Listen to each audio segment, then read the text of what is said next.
Hello, everyone, for Channel 6 TV Community Focus. I'm Dennis George, and we are in the office of Marion County Clerk Chad Mattingly. A lot of the news here in the Marion County area recently has been about the recallable nickel, the resolution passed by the Marion County Board of Education, hoping to levy a nickel tax on residents on property taxes to help them with the building and maintenance of schools. There was a petition that was sent out, and signatures were gathered. And Chad, it's your office that basically gets to look through how many signatures? How many total, or how many are we looking for? How many total? How many did they need, and how many did they get, and then go through your process? It's necessary that they have 10% of who voted in the last presidential election. That number was 7,405. 10% of that, in my calculations, 741. Okay. All right. How many names are on the petition? I haven't got through the entire petition yet. These are the notes from the first 6 precincts. Over the past 2 Sundays, I've went through 6 precincts. For example, in the Gravel Switch precinct, there were 148 total petitioners. All right, talk about the process then, because when people signed the petition, what information did they have to give? Because, and then how did you separate it out? Like let me a little bit, like if you got 20 different people to do it, okay, let's. This is the petition. This is the petition that was filed. The petition committee has it separated into precincts. This is the original petition. It stays locked up in the safe. This is the working copy that I'm working off of.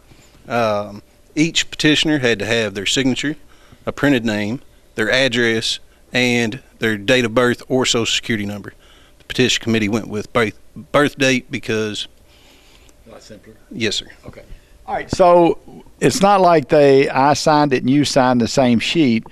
They signed it based on their voting precinct then? The petition is required by law to be separated into precincts, and at the top of the petition is the precinct number, the precinct name, and the polling location for that precinct.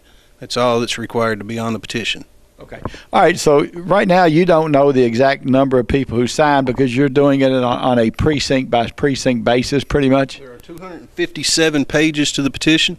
I'm taking it page by page. All right. So what do you look for? You said you have some notes there as you compare, and you mentioned doing it on Sunday, because I would say it's kind of difficult with an office going to do a lot of in-depth work without someone calling for you. Well, and we've had a primary election since the petition was filed on the 14th of May, close of business on that Saturday. We had an election coming up on the 17th, so that took our primary focus here at the office, that and the day-to-day workings of the office, transferring vehicles, renewing decals, recording deeds, issuing marriage licenses, 185 constitutional duties of the county clerk office. So that Sunday before the election, I started going through it just to kind of get a good idea of what was going to be, what I was looking at.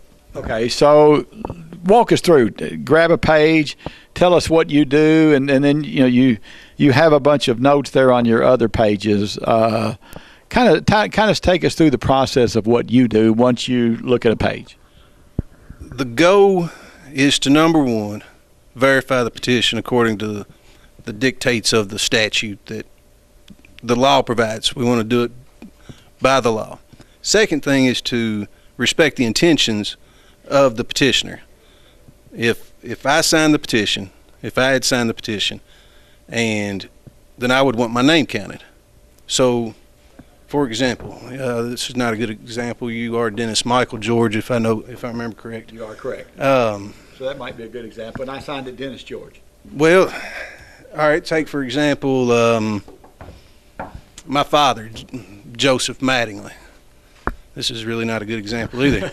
But if he had signed it Joe Mattingly, then if I looked up Joe Mattingly, I wouldn't find a Joe Mattingly. Or I'm going to throw one out here. What about Gary White? Gary, I'm not sure if you go by Gary or by Joseph Gary, or I'm not sure how Gary's registered. Let's use an example. I'm going to throw somebody under the bus here. Let's say Trey Abel.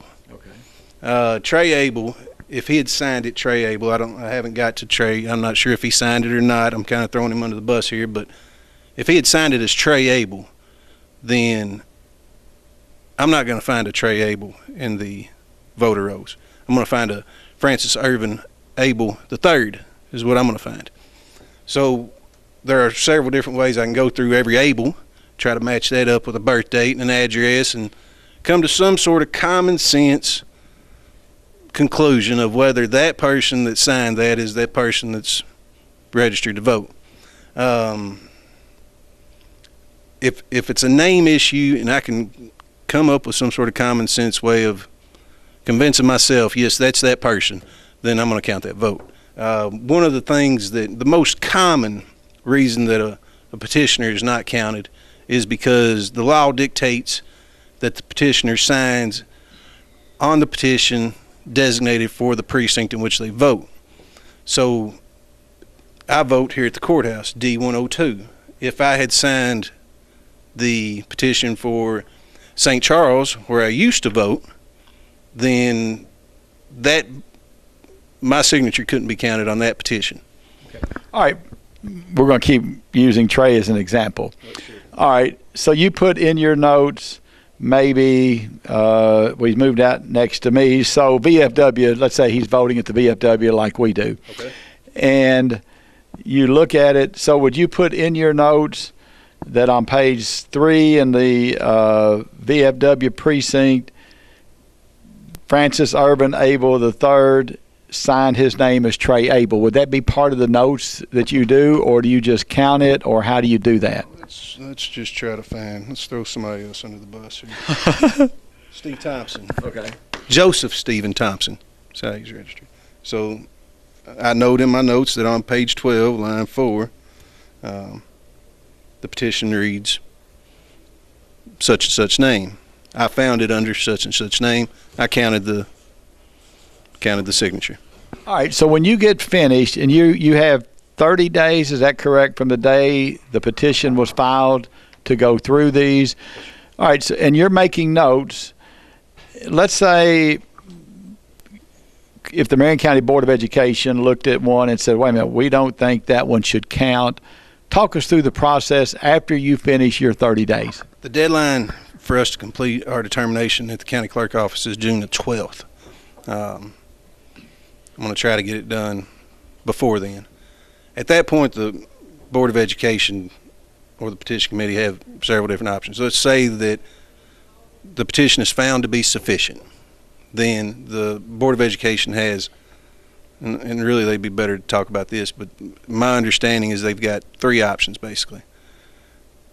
Either way, the petition committee or the board can take my determination to the circuit court within 10 days.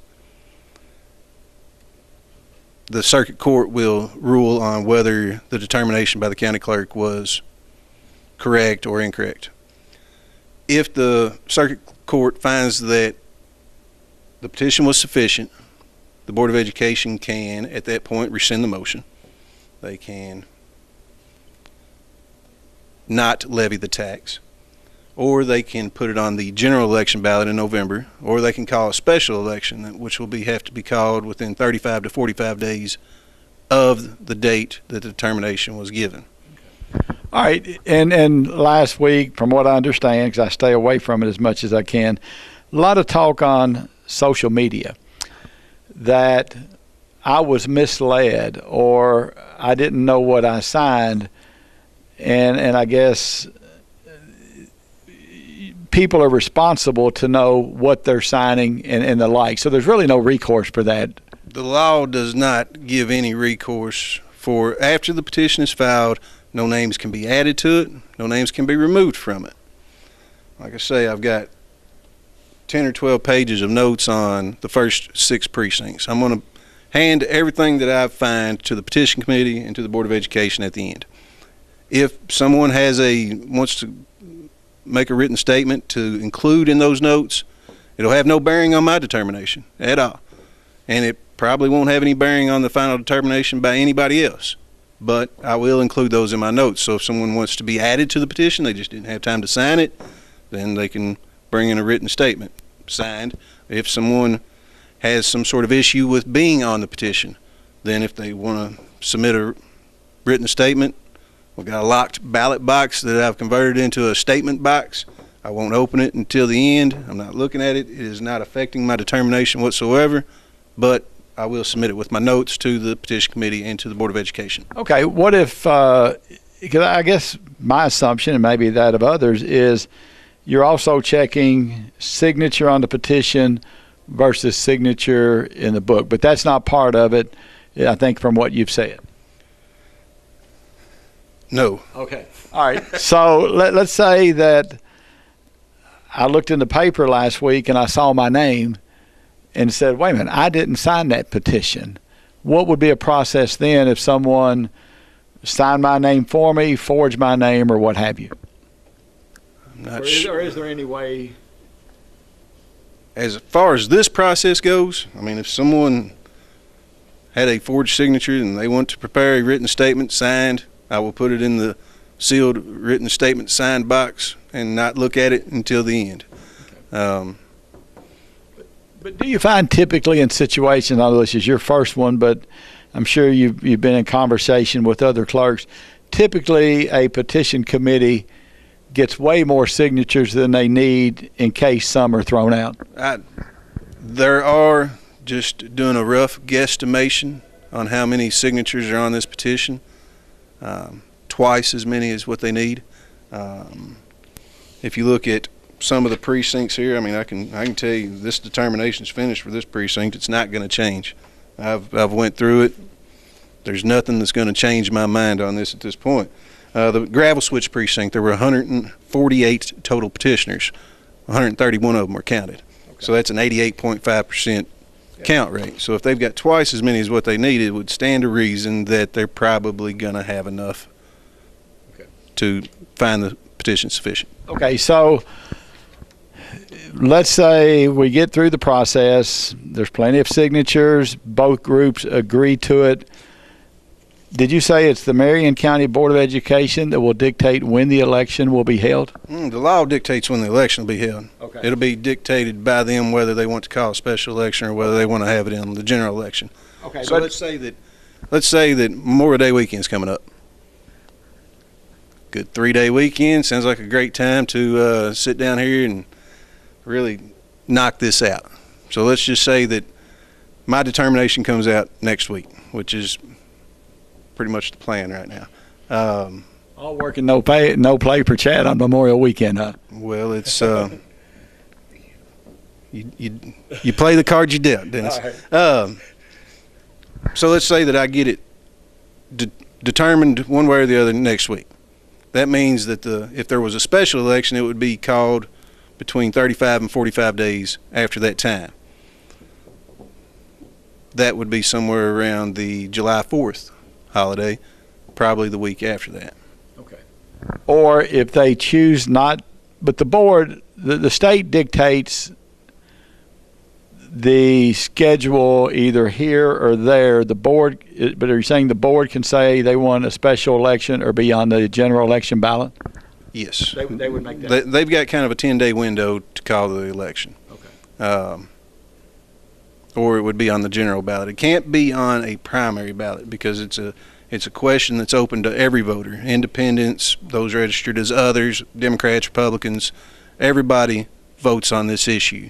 So a primary election wouldn't be the time to hold an election on this question because some people are not eligible to vote in a primary election. Well, and not only that, let's say this year where the Republicans caucused for president and was talking to someone last week, they didn't realize that there was also some things. So it has to be a situation where people are aware that this is on the ballot and everyone has the opportunity and would then have the knowledge that there's going to be an election. Absolutely. Okay. All right. I guess we'll know maybe this weekend or within a few days if there are enough signatures, and then it's out of your lap at that point and goes to somebody else. Yes, sir. Okay. All right. that's kind of an update. I'm sure you're going to be a lot of people are going to be tuning and wanting to know more about this as days goes on. And as soon as Chad passes on that he's finished his work, obviously we'll have that for you. For Channel 6 TV Community Focus, I'm Dennis George.